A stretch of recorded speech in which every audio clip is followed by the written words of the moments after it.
Selamat pagi anak-anak. Pada pertemuan kali ini akan lebih baiknya kita berdoa terlebih dahulu sebelum memulai pelajaran kita hari ini. Marilah kita berdoa menurut agama dan kepercayaan kita masing-masing. Berdoa dimulai. Berdoa selesai. Nah, pada pagi hari ini kita masuk kepada mata pelajaran sejarah Indonesia dengan membahas tentang Indonesia Merdeka. Nah, dengan subtema yang pertama, yaitu menuju kemerdekaan Indonesia. Nah, menuju kemerdekaan Indonesia diawali dengan Jepang menyerah kepada sekutu, di mana pada tanggal 6 Agustus 1945, bom atom pertama kali diledakkan di kota Hiroshima. Kemudian pada tanggal 9 Agustus 1945, bom atom kemudian diledakkan di kota Nagasaki. Hal inilah yang menyebabkan Jepang memutuskan untuk mengakhiri Perang Asia Pasifik yang ia kobarkan dengan melakukan penyerahan kepada sekutu tanpa syarat. Yang kedua, yaitu adanya peristiwa Rengas Dengklok.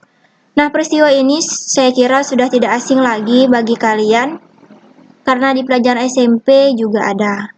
Pada peristiwa Rengas Dengklok ini, adanya penjemputan paksa yang terjadi pada tanggal 16 Agustus 1945 pukul 4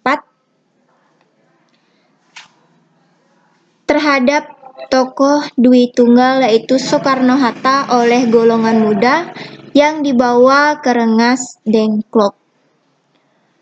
Golongan muda mendesak proklamasi kemerdekaan Indonesia dilakukan secepatnya pada tanggal 15 Agustus 1945 karena mereka sudah mendengar bahwa berita Jepang menyerah kepada sekutu.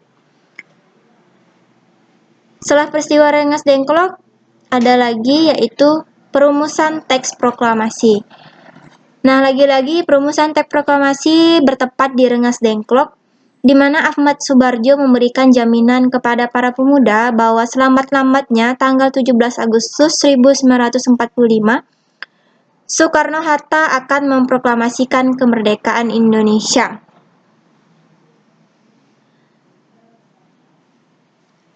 Atas saran Ahmad Subarjo, pertemuan untuk membahas proklamasi diadakan di Rumah Laksamana Muda Maeda di Jalan Imam Bonjol, nomor 1 Jakarta bersama Insinyur Soekarno, Hatta, dan Ahmad Subarjo. Teks yang sudah disusun di ruang itu kemudian dibawa keluar untuk didiskusikan dengan sejumlah tokoh muda dan tua yang menunggu. Mereka setuju dengan teks proklamasi itu, namun ketika Insinyur Soekarno memutuskan agar semua yang hadir menandatangani naskah proklamasi, usulan itu ditolak oleh Khairil Saleh. Alasannya, karena Khairil Saleh tidak percaya kepada anggota PPKI yang hadir karena dinilai sebagai kaki tangan Jepang. Soekarni kemudian mengusulkan agar menandatangani naskah proklamasi cukup Soekarno-Hatta karena sudah dikenal sebagai pemimpin bangsa. Nah, setelah diadakan perumusan teks proklamasi, kita masuk ke dalam detik-detik proklamasi kemerdekaan Indonesia. Detik-detik proklamasi kemerdekaan Indonesia yaitu terjadi pada hari Jumat tanggal 17 Agustus 1945 pagi di Jalan Pengansaan Timur nomor 56 Jakarta, tepatnya pukul 10. Untuk menjaga keamanan, terutama bila Jepang datang, Dr. Muewardi, pemimpin barisan pelopor untuk seluruh Jawa, memerintahkan kepada Kudako Latif Hendradiningrat untuk menugaskan anak buahnya berjaga-jaga di sekitar kediaman Soekarno. Setelah pembacaan teks proklamasi dilanjutkan juga dengan pengibaran bendera merah putih yang dibuat oleh Ibu Fatmawati Soekarno, yaitu pengibaran dilakukan oleh Sudanko Latif, Sudaco ini sebenarnya ya, berarti salah Ibu ya, Sudaco Latif, Hendradiningrat, dan S. Soeharto. Selanjutnya, setelah proklamasi dibacakan, kemudian pengibaran bendera merah putih dilakukan, banyak dukungan dari berbagai lapisan untuk menyebarluaskan berita proklamasi ini melalui radio meski Jepang menentangnya. Bahkan Jepang memerintahkan agar para penyiar meralat berita proklamasi sebagai puncak suatu kekeliruan. Namun para pemuda tidak tinggal diam, mereka membuat pemancar baru di Menteng 31. Selain melalui siaran radio, para wartawan juga menyebarluaskan berita proklamasi melalui media cetak, surat kabar selembaran, dan penerbit-penerbit lain. Nah, saya kira untuk menuju kemerdekaan Indonesia sudah bisa dipahami kalian. Sekarang setelah Indonesia dinyatakan merdeka, maka ada pembentukan pemerintahan Indonesia diawali dengan pengesahan Undang-Undang Dasar 1945, pemilihan presiden serta wakil presiden.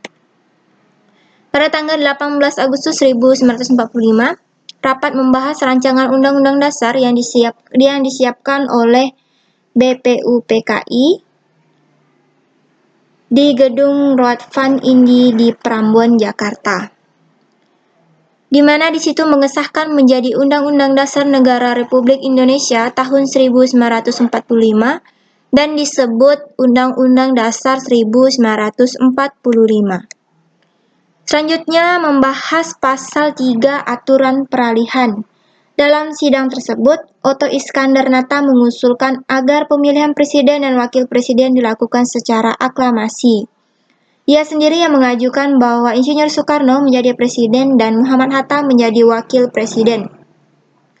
Peserta rapat itu pun langsung menyetujui usul dari Otto Iskandar Muda.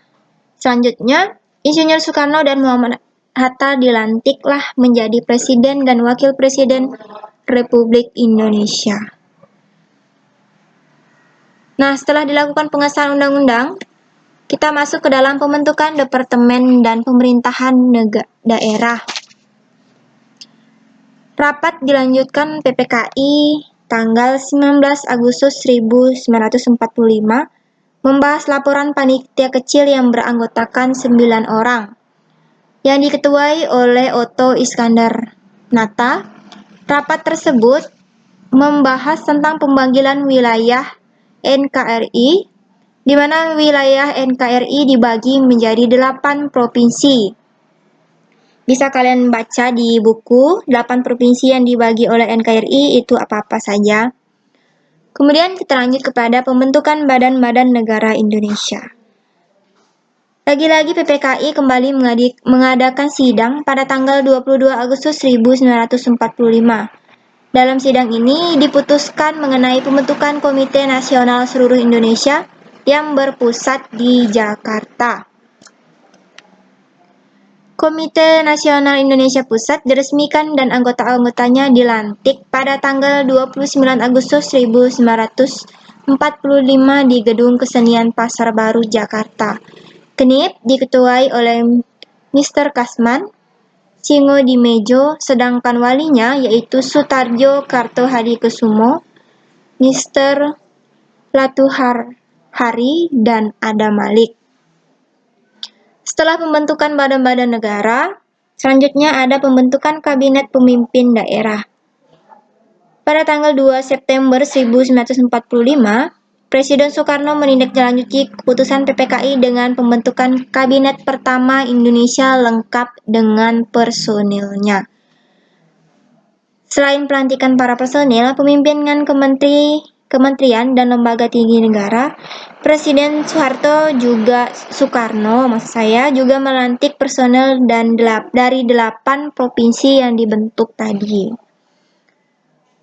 Nah, setelah itu dibentuklah yang namanya partai-partai politik, di mana awalnya rapat PPKI pada tanggal 22 Agustus 1945, Partai Nasional Indonesia menjadi satu-satunya partai politik di Indonesia.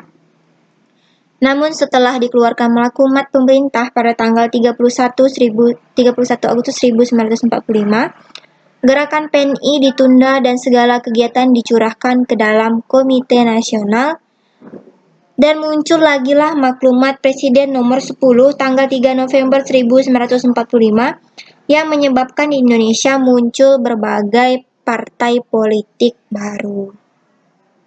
Nah, setelah adanya pembentukan partai politik, barulah lahirnya Tentara Nasional Indonesia atau sering disebut TNI, di mana dibentuk pada tanggal 22 Agustus 1945, yang saat itu masuk ke dalam bagian Badan Penolong Korban Perang, di mana tugas dari BKR menjaga keamanan ketertiban umum di bawah koordinasi KNI. Nah, saya kira untuk pembentukan pemerintah Indonesia saya bisa jelaskan secara singkat dan rinci saja. Untuk lebih jelasnya sambil membaca, sambil mendengarkan atau melihat penjelasan dari saya. Nah, yang terakhir kita akan membahas tentang makna dari proklamasi itu sendiri. Yang pertama yaitu di bidang sosial. Melalui proklamasi kemerdekaan Indonesia, kedudukan bangsa Indonesia kembali sejajar dengan bangsa-bangsa lain. Tidak adanya status pembedaan dalam suatu masyarakat, di mana Indonesia juga memiliki pengakuan dan penghargaan terhadap hak asasi manusia. Yang kedua, di bidang budaya. Berkaitan dengan kebudayaan, proklamasi kemerdekaan Indonesia mempunyai makna mendalam. Bangsa Indonesia menyadari bahwa NKRI dibentuk dan didukung oleh beragam suku bangsa. Nah, tentu saja akan mempunyai ragam kebudayaan. Dengan kondisi tersebut, pemerintah Indonesia mempunyai kewajiban untuk memajukan kebudayaan Indonesia itu sendiri. Selanjutnya di bidang ekonomi. Proklamasi sering disebut sebagai titik tolak pelaksanaan amanat penderitaan rakyat atau jembatan emas menuju bangsa dan negara maju dan mandiri. Karena setelah kemerdekaan diraih, bangsa Indonesia harus melakukan pembangunan dalam berbagai bidang kehidupan untuk meraih kemajuan. Di mana kemajuan dimaksud ialah mewujudkan masyarakat Indonesia yang adil, makmur, serta material dan spiritual berdasarkan Pancasila. Selanjutnya ada juga di bidang politik.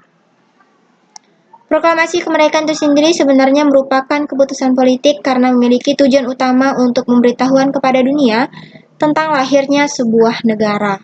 Peristiwa yang berkaitan dengan negara dalam hal ini, berdirilah sebuah negara merupakan peristiwa politik karena satu pengertian politik sendiri adalah hal-hal yang berkaitan dengan ketatanegaraan.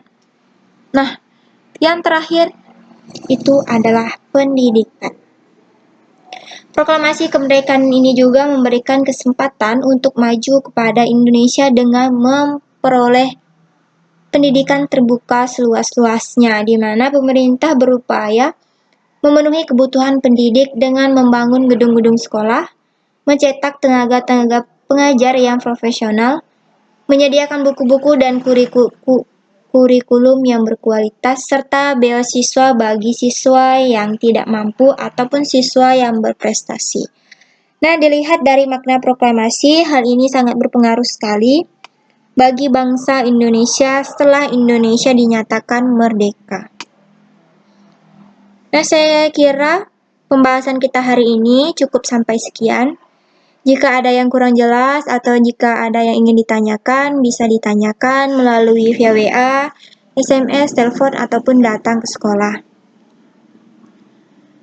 Baiklah, sekian penjelasan dari saya ucapkan terima kasih dan selamat pagi.